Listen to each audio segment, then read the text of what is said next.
Praise the lord. దేవునికి మహిమ కలుగునుగాక. మన ప్రభు అయిన యేసుక్రీస్తు నామమున మీ అందరికీ నా శుభములు ఆశీర్వాదములు తెలియజేస్తున్నాను. నేరుగా దేవుని వాక్యములోనికి మనము వెళ్ళిపోదాము. నిర్గమకాండము 30వ అధ్యాయము 17 నుండి 21 వరకు ఉన్న వచనాలను నేను చదువుతున్నాను, దయచేసి గమనిద్దాం.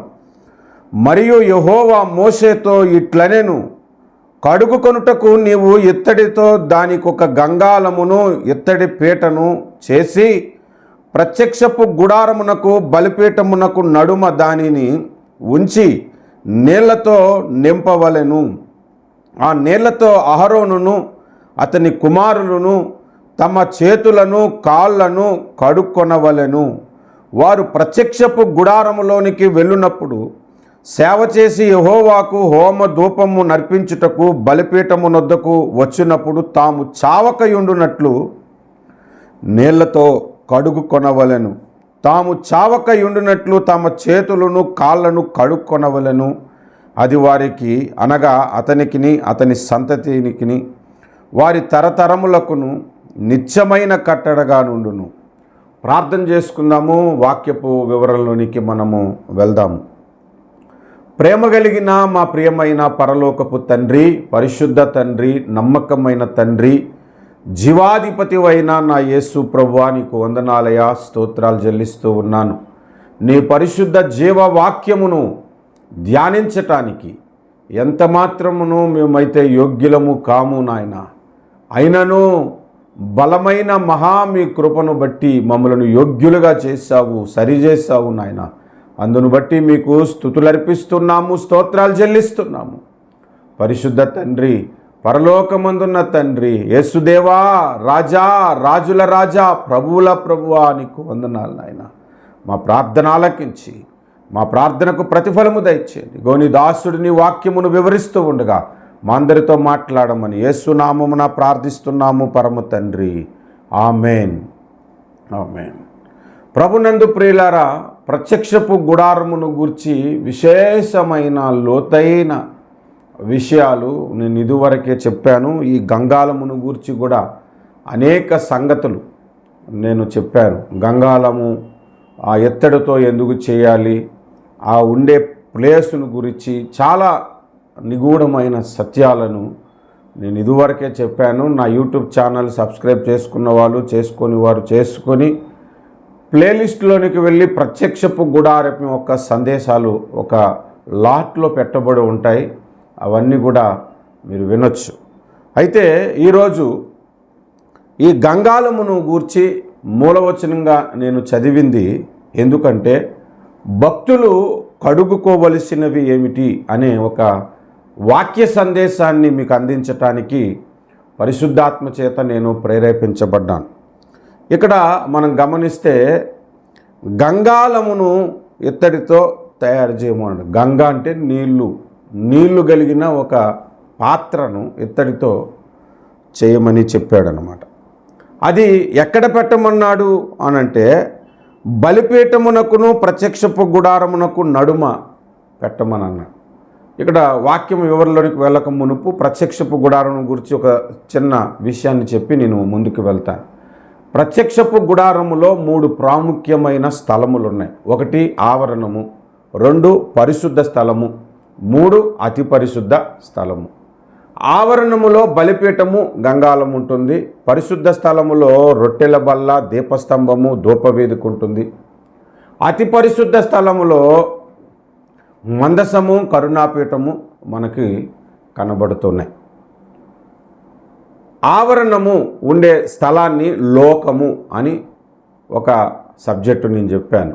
లోకమునకు సాదృశ్యమైన స్థలము. పరిశుద్ధ స్థలము సంఘమునకు సాదృశ్యమైన స్థలము. అతి పరిశుద్ధ స్థలము పరలోకానికి సాదృశ్యమైన స్థలము. పరలోకానికి మనము చేరాలంటే మొదట మనం ఎదుర్కొనవలసింది బలిపీఠము. లోకములో మనం మొదట తెలుసుకోవలసింది బలిపీఠము. బలిపీఠం అనగా యేసు శిలువ మరణ పునరుద్ధానములను గూర్చిన వర్తమానము, ఆ సత్యమును, ఆయన రక్తాన్ని ఆశ్రయించటమును గూర్చి మనకు నేర్పిస్తుంది బలిపీఠము. ఆ తర్వాత సంఘములోనికి అతి పరిశుద్ధ స్థలములోనికి మనం ప్రవేశించటానికి అందులోనికి ప్రవేశిస్తాము, వస్తూ ఉంటాం. కాబట్టి ఆ పరిశుద్ధ స్థలములోనికి వెళుతున్నప్పుడల్లా మనం ఎప్పటికప్పుడు మనం కడుక్కోవలసిన అవసరత మనకి ఉన్నది. అది ఇక్కడ మనకు నేర్పబడుతున్న ఒక ప్రాముఖ్యమైన విషయం. యేసు రక్తము చేత మనం అది వరకు ఉన్న మన పాపపు బ్రతుకంతటినీ కడుక్కున్నప్పటికీ కూడా పరలోకము చేరేంత వరకు ఈ లోకములో మనం జీవిస్తున్నాము. కాబట్టి ఈ లోక మాలిన్యము మనకు అంటకుండగా ఉండుట అసాధ్యమైపోతుంది. కాబట్టి ఎప్పటికప్పుడు మన పాపములను కడుక్కోవటానికి, ఎప్పటికప్పుడు మన దోషములను కడుక్కోవటానికి దేవుడు గంగాళమును అక్కడ పెట్టడం జరిగింది. ఇది మనకు నేర్పించబడుతున్న ఒక అద్భుతమైన పాఠం. అయితే ప్రతి భక్తుడు ఎప్పటికప్పుడు కడుక్కోవలసింది ఏమిటి అనంటే, మొట్టమొదటిగా బైబిల్లో నుంచి ఒక వచనాన్ని చూద్దాము. దయచేసి చూడండి. 51వ కీర్తన 2వ వచనం మొదటిగా మనం చదువుకుందాం. 51వ కీర్తన 2వ వచనము. నా దోషము పోవునట్లు నన్ను బాగుగా కడుగుము అన్నాడు దావీదు భక్తుడు. నా దోషము పోవునట్లు నన్ను బాగుగా కడుగుము అనంటే, దావీదు భక్తుడు రక్షణ పొందిన తర్వాతే కదా దోషములో పడిపోయాడు. తెలిసి పడ్డాడా తెలియక పడ్డాడా అంటే అసలు వాస్తవంగా తెలిసి పాపంలో పడిపోయాడు. అయినా నా దోషమును పోగొట్టునట్లు నన్ను బాగుగా కడుగుము అని ప్రార్థించుకున్న ప్రార్థన పరిశుద్ధ గ్రంథములో, పరిశుద్ధాత్మ ప్రేరేపణతో రాయబడిన గ్రంథములో మనకు ఆ మాట కనబడుతుంది. కాబట్టి ప్రతి భక్తుడు కూడా రక్షణ పొందినంత మాత్రాన నాకు ఏ దోషము లేదు, నేను పవిత్రుడినైపోయాను, ఇంకా పాపము చేయనంత పరిశుద్ధుడినైపోయాను అనుకోవటానికి లేదు. ఎప్పటికప్పుడు మన పాపమును కడుక్కోవాలి. ఉదాహరణకు మీకు ఒక ఎగ్జాంపుల్ చెప్తాను. దుష్టుడు ఏం చేస్తాడంటే, రక్షణ పొందిన తర్వాత మనము చిన్న చితక పాపాల్లో కానీ ఇంకా కొన్ని పాపాల్లో కానీ బలహీనలం అయిపోయి తెలిసి కానీ తెలియక కానీ పడిపోతున్నప్పుడల్లా కూడా దుష్టుడు ఎన్నిసార్లురా పాపంలో పడిపోయిన పాపమును కడుగుమనంటావు, మానే అనే ఒక తలంపును నీలోనికి తీసుకొస్తాడు. ఆ తలంపు వచ్చిందంటే అది ఖచ్చితంగా దైవ తలంపు అయితే కాదు, ఖచ్చితంగా సాతాను యొక్క తలంపే. ఎందుకంటే ఒక ఎగ్జాంపుల్ నేను చెప్తాను. నిన్న స్నానం చేశాం కదా అని ఈరోజు మనం స్నానం మానే ఆటోమేటిక్గా మనకి స్నానం చేసేస్తాం. ఎందుకు? బయటికి వెళ్ళి వస్తే మట్టి పడుతుంది, చెమట పడుతుంది. రోజుకి ఉదయం సాయంత్రం తప్పక స్నానం చేస్తాం. అవసరం ఉంటే మధ్యాహ్నం పూట కూడా మనం స్నానం చేస్తాం. స్నానం చేయటానికి ఎందుకు అని నువ్వు అనుకోవు. ఎప్పటికప్పుడు ఎలాగైతే స్నానం చేస్తూ ఉంటావో ఎప్పటికప్పుడు మన దోషములు తెలిసి చేసిన తెలియక చేసినా కూడా మన దోషములు కడుక్కుంటూనే ఉండాలి. తెలిసి చేసినవి, ఈ విషయంలో నేను పొరపాటు చేశాను అనుకున్నవి ప్రభు దగ్గర నువ్వు ఒప్పుకుంటా, ప్రభువా నన్ను ఈ విషయంలో నన్ను క్షమించు, నన్ను ఈ విషయంలో నన్ను కడుగు అని నీవు ప్రార్థన చేసుకుంటావు. కానీ నీకు తెలియకుండా కూడా కొన్ని దోషములు అంటుకుంటాయి. మరి వాటిని కూడా మనం కడుక్కోవాలి కదా. మనకు తెలియకుండా అడిగినవి, మనకు తెలియకుండా చేసిన దోషాలను దేవుని ముందు మనం ఒప్పుకోలేము. అయినా కరుణగల దేవుడు, కృపగల దేవుడు ఆ విషయంలో మనకి ఏం మాట్లాడుతున్నాడో చూడండి. 130వ కీర్తన 3వ వచనము. యెహోవా నీవు దోషములను కనిపెట్టి చూచిన ఎడలా ప్రభువా ఎవడు నిలవగలడు అన్నాడు. అంటే ఆయన ప్రతి దోషమును భూతద్దంలో పెట్టి చూసినట్లయితే ఒక్కడు కూడా ఆయన ముందు నిలవలేడంట. మనకు తెలియకుండా ఎన్నో దోషములు, అతిక్రమములు మనకు అంటుకుపోతాయి. మనకు తెలియదు ఆ విషయంలో మనం క్షమాపణ అడగాలని, మనం ఆ విషయమే మర్చిపోతాము. అయినా దేవుడు తన కృపచేత, తన కరుణ చేత, తన ప్రేమ చేత అవన్నీ లెక్కించటలేదంట. తెలిసి నీకు గుర్తున్నప్పుడు ఆ విషయమై నీ పాపమును నువ్వెప్పుడు కడుక్కోవాలని 51వ కీర్తన 2వ వచనం మనకి తెలియజేస్తుంది. కనుక ప్రతి భక్తుడు ఎప్పటికప్పుడు మన దోషములను కడుక్కోవాలి. మనం బట్టలు వేసుకుంటామండి, బయటికి వెళ్ళి వస్తాము, ఒక రోజంతా బట్టలతోనే ఉంటాము. ఇంటికి వచ్చిన తర్వాత బట్టలు వాష్కేసి మరలా ఆ బట్టలు తిరిగి వాడుకుంటాం. రోజు మట్టి పడుతుంది కదా, నేను ఇంక ఉతకను, ఆ మాసిపోయిన చొక్కానే వేసుకుంటానని రోజు అదే వేసుకోం, మనం కడుక్కుంటాం. దుష్టుడు కూడా ఎప్పటికప్పుడు నీ పాపమును కడుక్కోకుండా, నువ్వు అనేక మార్లు బలహీనుడు అయిపోయావు కదా, అనేక మార్లు తప్పిపోయావు కదా, అనేక బలహీనతలు నీకున్నా కదా, ఎన్నిసార్లు క్షమాపణ ప్రార్థన అడుగుతా, నీకు సిగ్గు అనిపించట్లేదు అని మాట్లాడేవాడు సిగ్గులేని సాతాను. అది మనం నేర్చుకోవాలి.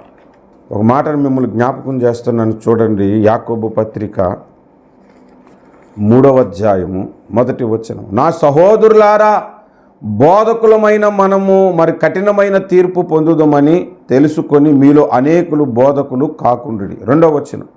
అనేక విషయములలో మనమందరము తప్పిపోవచ్చున్నాము అన్నాడు. అనేక విషయములలో మీరందరూ తప్పిపోవచ్చున్నారు అని అనటం లేదు భక్తుడు, మనమందరము అని తనను కూడా కలుపుకున్నాడు. ఆయన భక్తుడు కాదా? అనేక విషయాలలో మనం తప్పిపోతున్నాం. అందుకనే ప్రతిరోజు స్నానం చేస్తున్నట్లుగా, ఎప్పటికప్పుడు నీ బట్టలు ఉతుక్కుంటున్నట్లుగా నీ దోషము విషయమై దేవుని దగ్గర మొరపెట్టాలి. ఒక దైవ సేవకుడు మంచి వర్తమానాన్ని అందజేశాడు. ఉదయ ప్రార్థన మనం చేసేటప్పుడు, ప్రభువా ఈ దినమంతటిలో నీ కాపుదల నాకు అనుగ్రహించు, ఈ దినమంతటిలో నిన్ను గణపరచువానుగా, నిన్ను మహిమపరచువానుగా నన్ను ఉంచు అని ప్రార్థన చేసుకొని ప్రారంభించాలి. పడుకునేటప్పుడు ఈ దినమంతటిలో నాకు అంటిన దోషమును కడుక్కొనుటకు సహాయం చేయాలి, ప్రభువా నన్ను కడుగుము అని మనం ప్రార్థన చేయాలట. ప్రతిరోజు ఉదయము ఆ ప్రార్థనలో ఆ మాటలు ఉండాలి. ప్రతిరోజు రాత్రి పడుకునేటప్పుడు ప్రార్థనలో ఈ మాటలు ఉండాలని ఆ దైవజనుడు తెలియజేశాడు. కనుక భక్తుడు ఏం కడుక్కోవాలనంటే మన దోషములు కడుక్కోవాలి. మన దోషములు ఎప్పటికప్పుడు కడుక్కుంటూనే ఉండాలి. ఇంకా భక్తుడు ఏం కడుక్కోవాలి అనే విషయాన్ని మనం చూస్తే, ఇర్మియా గ్రంథము 4వ అధ్యాయము, ఇర్మియా గ్రంథము 4వ అధ్యాయము 14వ వచనము. యెరూషలేమా, నీవు రక్షింపబడునట్లు నీ హృదయములో నుండి చెడుతనము కడిగి వేసుకొనుము. నీ హృదయములో నుండి చెడుతనమును కడిగి వేసుకొనుము అంటే కడుక్కోవలసింది ఏంటి అంటే హృదయము. హృదయములో నుండి చెడుతనమును కడిగి వేసుకొనుము అని అంటే అసలు హృదయంలో 13 రకాల పాపాలు ఉంటాయని మార్కు సువార్త 12వ అధ్యాయములో మనకు తెలియజేయబడింది. మార్కు సువార్త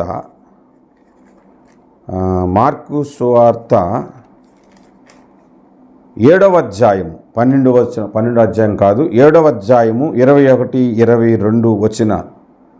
లోపల నుండి అనగా మనుషుల హృదయములో నుండి దురాలోచనలు, జారత్వమును, దొంగతనములను, నరహత్యలను, వ్యభిచారములను, లోభములను, చెడుతనములను, కృత్రిమములను, కామవికారమును, మత్సరమును, దేవదూషణయు, అహంభావమును, అవివేకమును వచ్చును.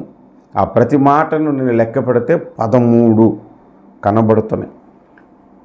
అవన్నీ హృదయము లోపల నుంచి బయటకు వస్తాయి, బయట నుంచి లోపలికి వెళ్ళేవి కావు అని ప్రభు అక్కడ ఉపదేశం చేశాడు.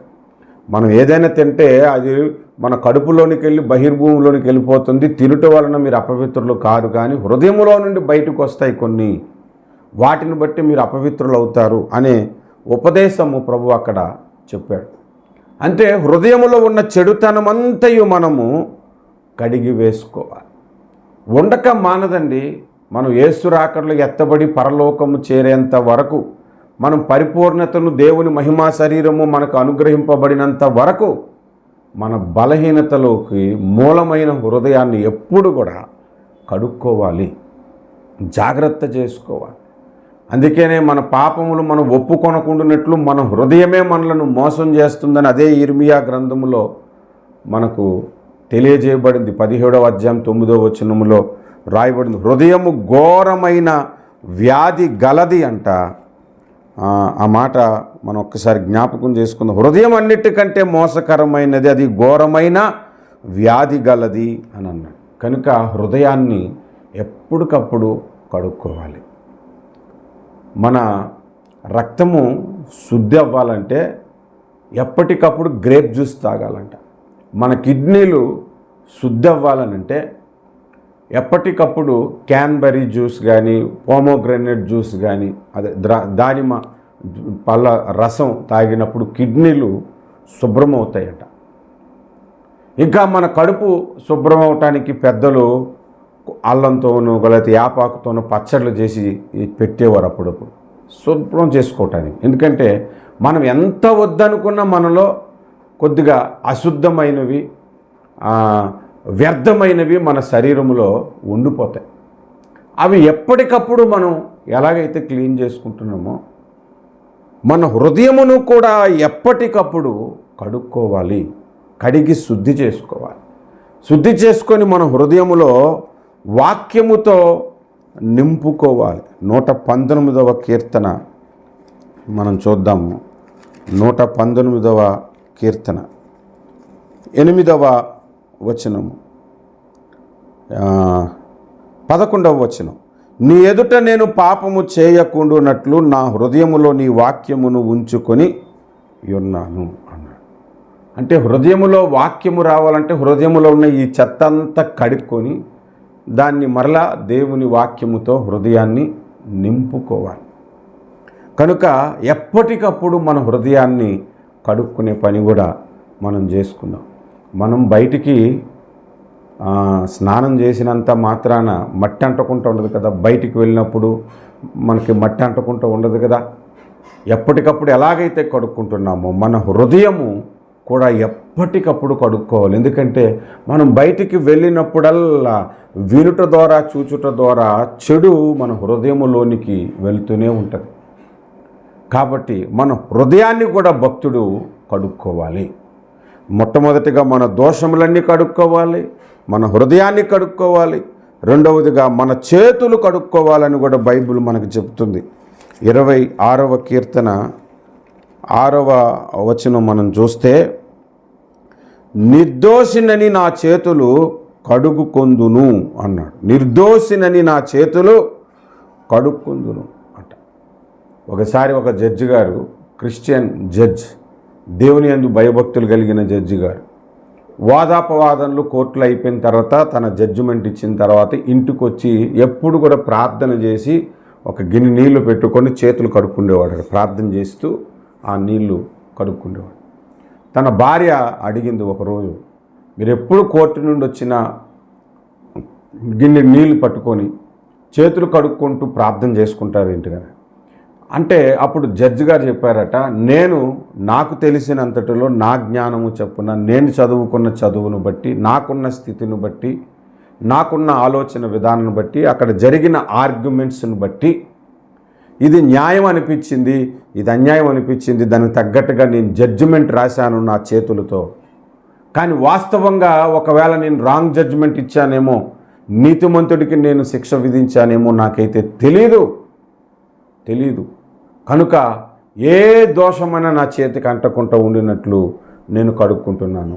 పిలాతు యేసుక్రీస్తు ప్రభుని అప్పగించినప్పుడు అతను చేస్తుంది తప్పే.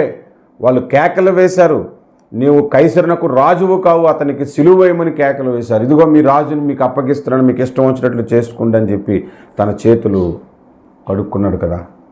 అందుకనే ఏ దోషము నాకు అంటకుండా ఉండినట్లు నా చేతులు శుభ్రంగా ఉండటానికి నేను కడుక్కుంటున్నాను అని అన్నాడు. భక్తుడంట పవిత్రమైన చేతులెత్తి దేవుణ్ణి స్తుతించాలంట. ఎప్పటికప్పుడు మన చేతులతో తెలియక ఎన్ని పాపాలు చేస్తున్నాం, తెలియక ఎలాంటి పాపాలకు మనం గురైపోతున్నామో మనకి తెలియదు. కనుక ఎప్పటికప్పుడు మన చేతులు కూడా కడుక్కోవాలంట. చేతులు అంటే మన పనులు అని అర్థం. మన పనులలో మనకు తెలియకుండా ఎన్నో పొరపాట్లు జరిగి ఉంటాయి. ప్రభువా నన్ను కడుగుము అని అడగాలి ప్రభువుని. మనకు తెలియకుండానే ఎవడో పాపం చేస్తాడు, వాడికి మన ఫోన్ అడుగుతాడు, మనం ఫోన్ ఇస్తాం, మన ఫోన్తోనే వాడు తప్పుడు పని చేస్తాడు, దానికి మనం సహకరించిన వారు అవుతాం. అలాగున మన చేతులు కూడా ఎప్పటికప్పుడు కడుక్కునే ప్రయత్నం మనం చేయాలని బైబిల్ మనకి చెప్తుంది. అందుకే భక్తుడు కడుక్కోవలసిన విషయాలు ఏమిటి అంటే దోషములు కడుక్కోవాలి, హృదయములు కడుక్కోవాలి, చేతులు కడుక్కోవాలి. నాలుగవదిగా మనం భక్తులు అయినటువంటి వారు, ఆరాధికులైనటువంటి వారు, యేసుని వెంబడిస్తున్నటువంటి వారు ఏం కడుక్కోవాలంటే యోహాను సువార్త 9వ అధ్యాయము 11వ వచనాన్ని నేను చదువుతున్నాను, దయచేసి గమనించండి.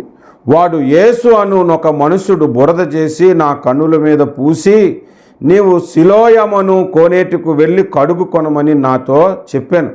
నేను వెళ్ళి కడుగుకొని చూపు పొంది తిని.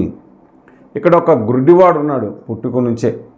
ఆ గుడ్డివాడికి యేసు ప్రభు ఎలా స్వస్థత చేశాడంటే ఒక ఉమ్ము వేసి బురద చేసి ఆ బురదను కంటికి రాసి సిలోయమాను కోనేటి దగ్గరికి వెళ్ళి నీ కళ్ళు కడుక్కో అన్నాడు. అక్కడికి వెళ్ళి కడుక్కున్న తర్వాత అతనికి కళ్ళు కనబడుతున్నాయి. ఇక్కడ సందర్భం మనం మాట్లాడుకోవట్లేదు, ఇక్కడ ఉన్నటువంటి ఆ గుడ్డివాని గురించి మాట్లాడుకోవట్లేదు, అక్కడ జరిగిన స్వస్థత లోపటి విషయాలు ఏంటో అక్కడ విషయాలను గురించి మనం మాట్లాడుకోవట్లేదు. కానీ కన్నులైతే కడుక్కున్నాడని మనం మాట్లాడుకుంటున్నాం. ప్రతి భక్తుడు కడుక్కోవలసిన కన్నులు ఏంటంటే మనం రక్షణ పొందినప్పటికీ కూడా మనకి ఇంకా గుడ్డితనం ఉంది. వాక్యము లోపటి విషయాలను చూడగలిగిన కన్నులు మనకి ఇంకా రాలేదు. అందుకే 119వ కీర్తన 18వ వచనములో దావీదు భక్తుడు ఒక మాట చెబుతున్నాడు. మనం చూద్దాం ఆ మాట ఒకసారి. నేను నీ ధర్మశాస్త్రమునందు ఆశ్చర్యమైన సంగతులను చూచినట్లు నా కన్నులు తెరువుము అన్నాడు. అంటే ధర్మశాస్త్రములో ఆశ్చర్యకరమైన సంగతులు చూచే కన్నులు లేవు, ఆ గుడ్డితనం ఉంది. ఆ గుడ్డితనం పోయేటట్లుగా నా కన్నులు కడుగుము అంట. మన కంటికి కనబడనివి ఎన్నో ఉన్నాయి. దేవుడు కనబడడు, పరలోకం కనబడట్లేదు, దేవుడు మన పట్ల చేస్తున్న కార్యాలు ఎన్నో మనకి కనబడట్లేదు. అవి చూడగలిగిన కన్నులు మనం కలిగి ఉండినట్లు మన అంధత్వమును కడుక్కోవాలి, మన గుడ్డితనమును మనం కడుక్కోవాలి. కడుక్కున్నప్పుడే మనకు కనబడుతుంది. బైబిల్ చదువుతున్నప్పుడల్లా ప్రభువా ఈ వాక్యము లోపటి విషయాలు ఏంటో నాకు తెలియజేయి, ఆ మర్మం ఏంటో నాకు తెలియజేయి, ఈ వచనం వెనుకున్న రహస్యం ఏంటో నాకు తెలియజేయి, నా కన్నులు తెరువు, నీ గ్రంథములోని విషయాలు చూడగలిగినట్లు నా కన్నులు తెరువుము అని మనం ప్రార్థన చేసుకొని చదువుతూ అనేక విషయాలు మనం చూడగలగాలి. మనం కడుక్కోవాలి. నా కన్నులు కడుగయ్యా, నా కన్నులు కడుగు, నేను చూడగలిగినట్లు నా కన్నులు కడుగు అని మనం ప్రభువుని వేడుకోవాలి. ధర్మశాస్త్రం చాలాసార్లు అపోస్తుడైన పౌలు చదివాడు. ఆయనకు ఒకరోజు గుడ్డితనం కలిగింది. ఆ గుడ్డితనం నుంచి విడుదల పొందిన తర్వాత ఆయన ధర్మశాస్త్రం చదివితే అడుగడుగున యేసు ప్రభు కనిపించాడు. అంతకుముందు యేసు ప్రభువుని నమ్ముకున్న వారిని అందరినీ చంపటానికి వెళ్ళిన వ్యక్తి ఆయన కన్నులు తెరవబడిన తర్వాత, ఆ గుడ్డితనంపై కన్నులు తెరవబడిన తర్వాత ధర్మశాస్త్రంలో అడుగడుగున క్రీస్తును చూసి పత్రికల్లో అనేక చోట్ల క్రీస్తును ఘనపరిచి, క్రీస్తు పిల్లలను బలపరిచి సంఘాలను కట్టగలిగిన స్థితి అతనికి వచ్చింది. ఈనాడు చాలామంది క్రైస్తవులు వాక్యము లోపటి విషయాలు చూసే కన్నులు లేవు. అందుకే ప్రతి విధమైన చెత్త బోధను గొప్ప బోధనలాగా నమ్మే గుడ్డితనం ఈనాడు క్రైస్తవ సమాజానికి ఉన్నది. కనుక భక్తుడు కడుక్కోవలసింది ఏంటంటే కన్నులు కడుక్కోవాలి. చెడులు చూడకుండానట్లు కన్నులు కడుక్కోవాలి. లోతైన విషయాలు చూడగలిగినట్లు కన్నులు కడుక్కోవాలి. మన కళ్ళతో అనేక విషయాల్లో పొరపాటు జరుగుతాయి. కనుక మన కళ్ళను కడుక్కోవటం కూడా మనం నేర్చుకోవాలి. భక్తుడు ఏం కడుక్కోవాలంటే మోకరించి ప్రార్థించినప్పుడు నా దోషములను కడుగు ప్రభువా, నా హృదయమును కడుగు నాయన, నా చేతులు కడుగు, నా కన్నులు కడుగుము అని ప్రార్థన చేసుకోవాలి. ఇంకొక మాటను కూడా మనం జ్ఞాపకం చేసుకుందాము. మత్తయి సువార్త 6వ అధ్యాయము, మత్తయి సువార్త 6వ అధ్యాయము 17వ వచనము. ఉపవాసము చేయుచున్నట్లు మనుషులకు కనబడవలనని కాక రహస్యమందున్న నీ తండ్రికి కనబడవలనని నీవు ఉపవాసము చేయనప్పుడు నీ తల అంటుకొని నీ ముఖము కడుగుకొనుము అన్నాడు. మనం ఉపవాసము 2 రకాలు ఉంటాయి. బహిరంగంగా ఉపవాస ప్రకటనలు చేసుకొని చేయొచ్చు. సంఘమంతా ఉపవాసాలు, ఓ 10 మంది 20 మంది కూడుకొని ఉపవాసాలు చేయొచ్చు. కానీ ప్రతి ఒక్కడు కూడా రహస్య ఉపవాసన ప్రార్థన కూడా చేయాలి. ఆ రహస్య ఉపవాస ప్రార్థన ఎట్లా ఉండాలనంటే, నువ్వు ఉపవాసం ఉండి ప్రార్థిస్తున్నావని నీ నోటితో చెప్పొద్దు, నీ ప్రవర్తన ద్వారా చెప్పొద్దు, నీ ముఖము ద్వారా కూడా చెప్పొద్దు. నీ ముఖము వికారం అయిపోయి బొగ్గలు లోతుగా వెళ్ళిపోయి ఉపవాసం ఉంటున్నట్లు కనిపించొద్దు. ఎలా జాగ్రత్త పడాలో అంటే ముఖం శుభ్రంగా కడుక్కొని అసలు ఉపవాసం చేయలేనట్టుగా ఉండాలి. అంటే దేవునితో రహస్యముగా నీ సంభాషణ ఎక్కువగా ఉండాలి. అలాంటి ఉపవాస ప్రార్థన మనం కలిగి ఉన్నప్పుడు మన ముఖమును కడుక్కోమని బైబిల్ చెప్తుంది. చాలామంది ఈ ముఖాన్ని కడుక్కోరు. ఎందుకంటే 10 మందికి నేను ప్రార్థనాపరుడని తెలియాలి కదా, 10 మందికి నేను గంటలు ప్రార్థన చేస్తానని తెలియాలి కదా. నేను చెప్తున్నాను ఒక మాట, కాస్త అనుభవంతోనే చెప్తున్నాను. నేను రోజుకి 2 గంటలు ప్రార్థన చేస్తాను అని మనం ఎవరికైనా మన సాక్ష్యం చెప్పాము అనుకోండి, కొద్ది రోజుల తర్వాత ఆ ప్రార్థనా జీవితం మనలో పోతుంది. మన రహస్య ప్రార్థన ఎలాగ ఉండాలంటే, కొంతమందికి ఎంత డబ్బున్నా లేనట్లు కనబడతారు చూశారు, కొంతమందికి ఎంత బంగారం ఉన్నా లేనట్లు కనబడతారు చూశారు. అలాగే మనలో ఎంత ప్రార్థనా జీవితం ఉన్నా ప్రార్థన సరిగ్గా చేసుకోలేని వాని వల్ల ఎదుటివానికి మనం కనబడాలి. కొంతమందికి ప్రార్థనే ఉండదు కానీ ప్రార్థనా పరులని ముద్ర వేయించేసుకునే వాళ్ళు ఉంటారు. అలా ఉండకూడదు. ఎప్పటికప్పుడు దేవునితో నీకున్న ఆ రహస్య ప్రార్థనా జీవితాన్ని, ఆ ఏకాంత ప్రార్థన జీవితాన్ని పబ్లిసిటీ చేసుకోకుండా జాగ్రత్త పడేటట్లుగా నీ ముఖమును కడుక్కోమని కూడా బైబిల్ మనకి నేర్పిస్తుంది. 6వదిగా మనం ఇంకా ఏమి కడుక్కొనవలనో బైబిల్లో నుంచి చూద్దాము. యోహాను సువార్త 13వ అధ్యాయము 5వ వచనము. నేను ఏది కూడా వివరించకుండా చెప్పుకుంటూ వెళ్తున్నాను. నాకు అనవసరమైన సోది అసుగు వేయటం నాకు ఇష్టం ఉండదు. వాక్యములో ఏ పాయింట్ అయినా డైరెక్ట్గా చెప్పుకుంటూ వెళ్ళిపోవటానికే ప్రయత్నిస్తాను. యోహాను సువార్త 13వ అధ్యాయము 5వ వచనం. అంతటా పల్లెములో నీళ్లు పోసి శిష్యుల పాదములు కడుగుటకు తాను కట్టుకొని ఉన్న తువాలుతో తుడుచుటకును మొదలుపెట్టెను. యేసు ప్రభు ఇక్కడ శిష్యుల పాదాలు కడగటం ప్రారంభించాడు. అందులో పేతురు, ప్రభువా నా పాదాలు కడగొద్దు, నేను అంత టోన్ కాదు, నువ్వు నా పాదాలు కడగటం ఏంటంటే, నేను నీ పాదాలు కడగకపోతే నీతో నాకు పాలు ఉండవు అని ప్రభు చెప్తే, అయితే పైనుంచి మొత్తం ఒళ్ళంతా కడుగు అని అంటాడు. స్నానం చేసిన వాడు పాదాలు కడుక్కుంటే చాలయ్యా, అంత అవసరం లేదని ప్రభువారు చెప్పారు. స్నానం అంటే బాప్తిస్మము, పాదాలు కడుక్కున్నట్టు అంటే నువ్వు రక్షణ పొందినా కూడా ఎప్పటికప్పుడు మట్టి అంటుకుంటూనే ఉంటుంది. మన పాదాలు నిజంగానే చూడండి, స్నానం చేసి రాగానే ఫస్ట్ మట్టి అంటుకునేది పాదాలకే. మనం బాత్రూంలోంచి అడుగు పెడతాము, ఇంట్లో ఉన్న మట్టే మనకు అంటుకుంటుంది. ఇంకా బయటికి వెళ్ళి వస్తే అంటుకోదా?